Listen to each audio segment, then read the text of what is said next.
तो ये वर्ष 2022 से जैश ए मोहम्मद के साथ था और सक्रिय था। तब से कई टेरर इंसिडेंट्स में इसका नाम आया था और लगातार दक्षिणी कश्मीर में ये बहुत सक्रिय था। और इसके अलावा जो दो अन्य है, यावर है या दूसरा है, वो उनका नाम भी जो है वो 2024 से टेरर आउटफिट्स पे थे और इसी एरिया में सक्रिय थे।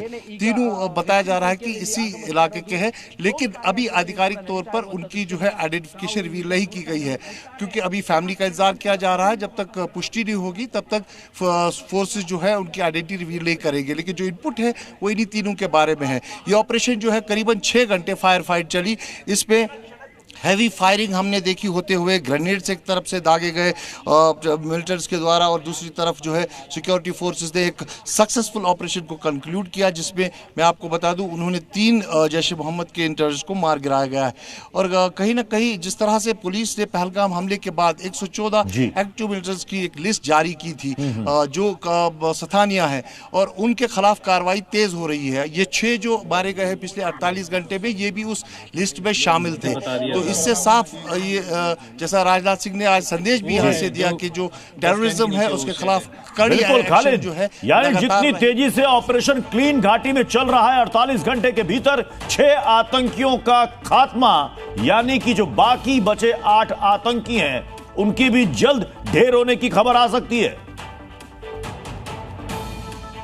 बिल्कुल, जिस तरह से ऑपरेशन को तेज किया गया है, चाहे फिर वो कोई भी इलाका हो कश्मीर को, हर जगह कॉम्बिंग ऑपरेशंस चल रहे हैं, चाहे जंगल हो, बस्तियां हो, हिंटरलैंड हो।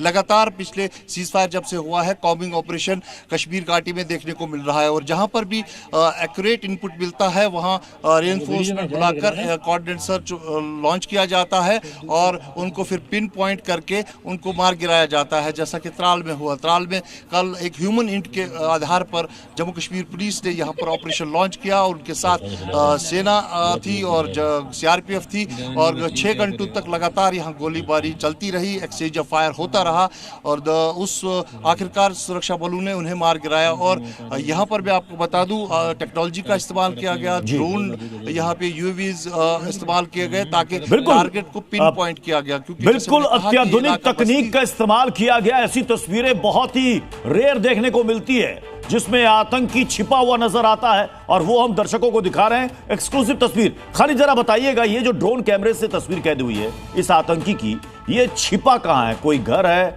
या कोई पुराना जर्जर सा भवन है, क्या है ये? देखिए, ये जहाँ तक हमारी इंफॉर्मेशन है कि सुबह करीबन 3:30 के बजे मूवमेंट देखी गई यहाँ पर इन लोगों की और तब सेना का यहाँ कैंप है, बहुत बड़ा कैंप है, नादिरा कैंप।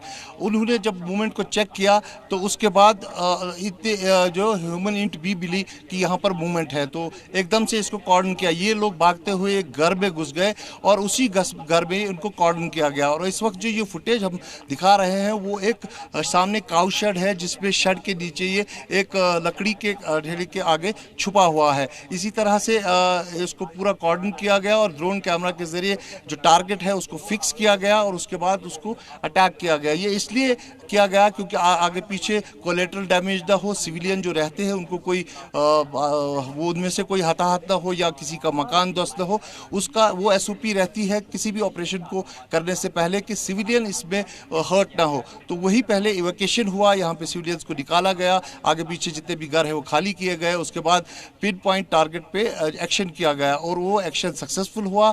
उस वही घर ध्वस्त हुआ और आगे पीछे थोड़ी सी डैमेज जरूर हुई, लेकिन 3 जैश ए मोहम्मद के जो मिलिटेंट थे इनको मार गिराया गया है।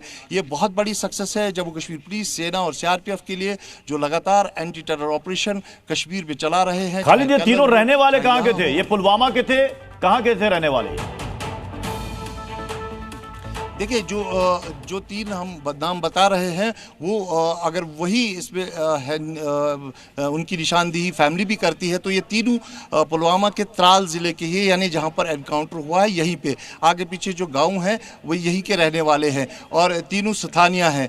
तो जैश ए मोहम्मद से ये जुड़ा हुआ था आसिफ, और उसके बाद 2 जो है 2024 में जैश ए मोहम्मद के ही साथ चले गए। तो कहीं ना कहीं एक बहुत बड़ी सक्सेस है सुरक्षा बलों के लिए। और इसके अलावा भी जो एंटी टेरर ऑपरेशन है वो लगातार इससे एक बात और भी साफ हो रही है खालिद, कि जो ओवरग्राउंड वर्कर हैं उनकी कमर भी टूट रही है।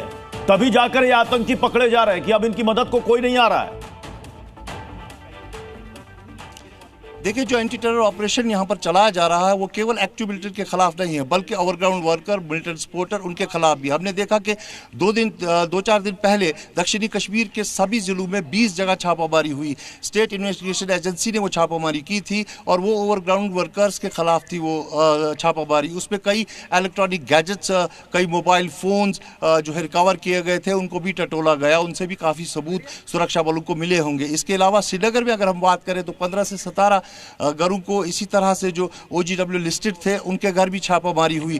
कुल मिलाकर पूरे कश्मीर में पहलगाम हमले के बाद लगातार जो OGW लिस्टेड है पुलिस के पास, डिफरेंट डिस्ट्रिक्ट्स में, डिफरेंट पुलिस स्टेशंस में, उनसे पूछताछ हो रही है। उनको लगातार जो है टटोला जा रहा है, उनसे जो है कोई जानकारी निकालने की कोशिश की जा रही है। कोशिश यही है कि जो टेरर का इकोसिस्टम है उसको नष्ट किया जाए, क्योंकि OGW या सपोर्टर जो है उनका खासा रोल रहता है। वो ऐसे होते हैं कि जो सूचीबद्ध नहीं होते हैं, उन पे नजर ज्यादा नहीं रहती है, लेकिन इसलिए उनका महत्वपूर्ण रोल रहता है। तो वही जो है कहीं ना कहीं उनको भी, उनके पर भी गाज गिर रही है और जो एक्टिव मिलिटेंट्स हैं उनके खिलाफ भी कार्रवाई तेज चौतरफा एक्शन लिया जा रहा है। उसी चौतरफा एक्शन की बदौलत ये अहम कामयाबी हासिल हुई है। 48 घंटे के भीतर 6 आतंकी ढेर कर दिए गए। बहुत बहुत शुक्रिया